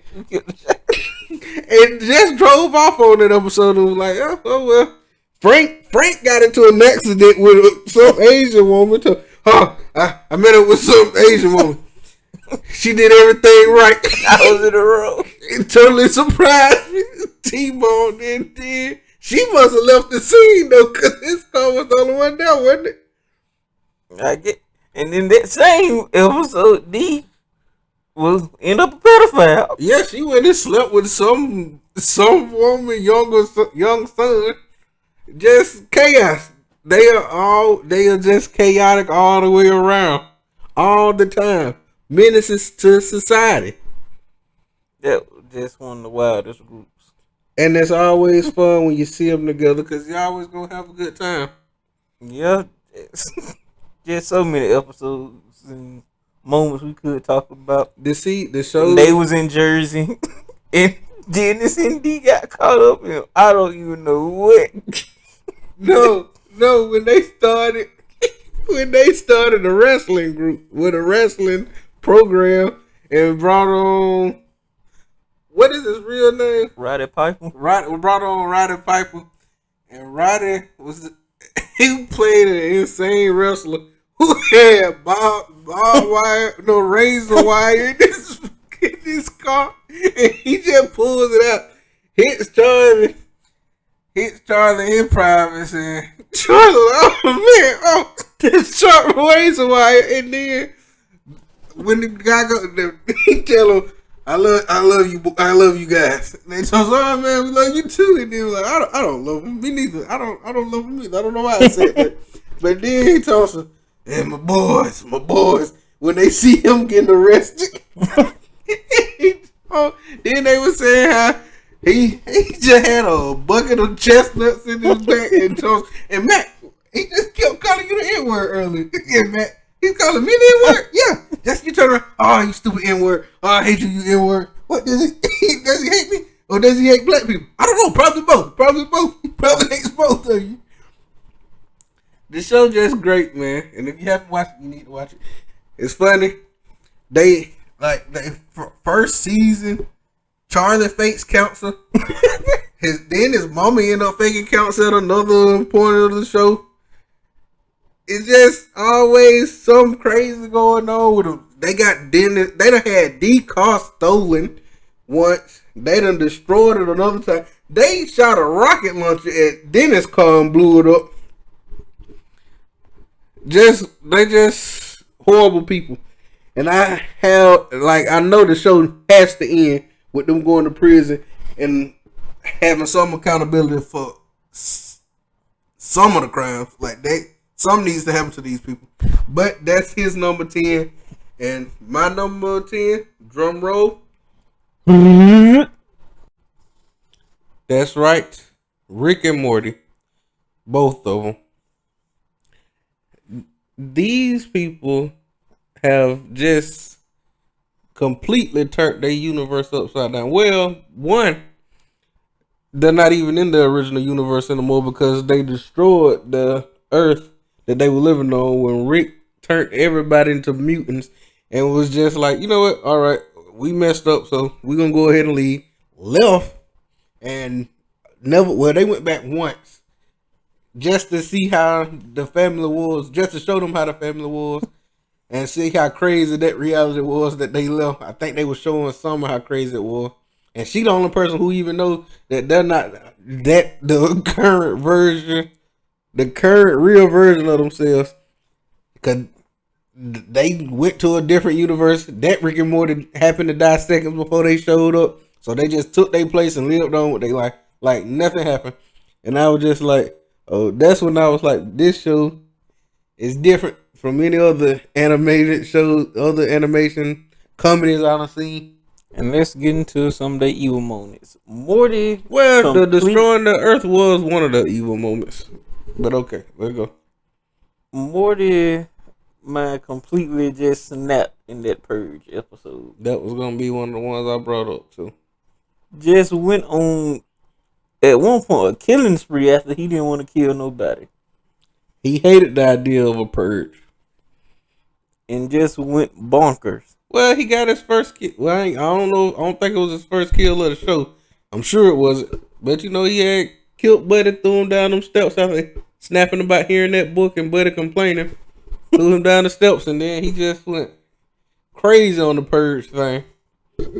And then Rick sent Morty to some dangerous planet to get crystals just so he could get high off of. One of they Abraham Lincoln Hitler died getting it. They obsessed with Hitler on the show. Yep. Rick is just doing something crazy or something evil about every episode. He's just the antagonist to the universe. He's a villain to everybody. He's the big bad that they need to take down. Him and Morty should have been stopped. I mean, the president wanted to stop him, and he just was killing all the president's Secret Service men. Told them, don't shoot, y'all gonna die. He like, if y'all shoot me, you'll die. They shot him. They died. Well, first he told Buddy, don't touch me or you will die. And the guy came and put a hand on him and dropped dead instantly. And they were just like, whoa, what was that? It was death. It was silent. Yep. You could have just knocked him out. No, that's not a deterrent. That's taking a rest. Just wow, the way he treat the parents on Jerry more specifically treat him just like he the dumbest person in the world. And Jerry infuriates me sometimes because he does act stupid. He always the victim. He doesn't stick up for himself. He just feel like he always on the verge of tears. Even his wife don't care for him either, so you can't blame that on Rick. And then Morty and Summer done got to the point where they snapping on him now because they no longer respect him. The wife always snaps on him. Rick designed a car and told the car to protect Summer. The car, seconds after Rick left, sliced some dude up and then went on to cripple the next man that walked up to the car. Then the car went on to birth out somebody's child and it melted. I don't know if it was the real child or what was going on in that scene. I don't think it was, but it was just gonna do psychological warfare on him. Rick just his invention. Then Rick turned himself into a pickle, went on a violent killing spree of rats, and then went on another killing spree of human beings. He just you can't keep him down. He done had to kill Ricks, which he done did. He done killed multiple Ricks. He tried to. I think he actually did take down the Association of Ricks. Took down some board of government that was looking for him. Well, he killed all of them. Yeah, these two here just menaces To society. to the universe. Rick, Morty, they have some dimension where the Ricks and Morty is like, it's a city of them, and they're cops. The Ricks don't like the Mortys don't like the Ricks, and Rick, and that universe, they got one Morty who's a cop, and he was just evil. He treated the Mortys like they were nothing. And I guess he thought of himself as a Rick. He's shooting people left and right. He's a dirty cop. They were just Morty just got horrible as the season went on. As the show went on, he gets worse and worse and worse. And one of my favorite moments was when the second episode of the show, when they had the dogs taking over. Rick goes in, gives Morty some type of, well, first he puts everybody to sleep, gives Morty a drug to basically make his liver fail, and so the dog will feel bad for him, and then that way the dog will wake up and decide not to take over the world. Just all of it. It's just great, man. Rick and Morty is a great show. We didn't start watching it until this year. I don't know what all happened on this latest season. I haven't Even some of that, what we did see when they were just fighting sperm. that was the episode I finished. Say that's how crazy that episode was. They were fighting sperm and then ended up forming an alliance with horses or something like that. Probably the craziest episode I've ever seen on television. Just it starts off crazy, gets crazier, then ends even crazier than what it was starting off with. Which is Rick and Morty. And Rick doesn't care who he hurts or what happens. All the time. He don't care about anybody. Which is what makes him great. And the ultimate villain to the universe. My number 10 is Rick and Morty. Any honorable mentions for you? Well, since we doing groups, the Kotsky group, I had to put them up there. They was snatching tail pieces easily. Didn't care what was going on. What killed Gaara. Went to Naruto, brought him back. The Kotsky group was definitely the best group on there, because the Seven Swordsmen Little Mist thing was nothing. The Kotsky, they would be in my honorable mentions. So another one who I was debating putting on the list was Scar, because I felt like Scar was just probably my favorite character from that movie, and he was getting his plans done. Scar was a better king than folks would think. It wasn't his fault that for some reason it was like the Savannah or Sahara, so whatever, was just going crazy while he was there. A storm hits and just starts a fire out of nowhere. He can't control weather. He's not Storm. But Scar brought the hyenas and the lions together. Of course, what made him villainous though, him and Simba had the same aspirations in life. Both couldn't wait to be king, but he was no longer in the line of lineage, and so he killed his brother and ran off his nephew, even though he tried to get him killed too. And he took over. So Scar would have been my honorable mention and would have been my number 10. But that is Bros on Everything. We'll be back next week with our 100th episode. And remember,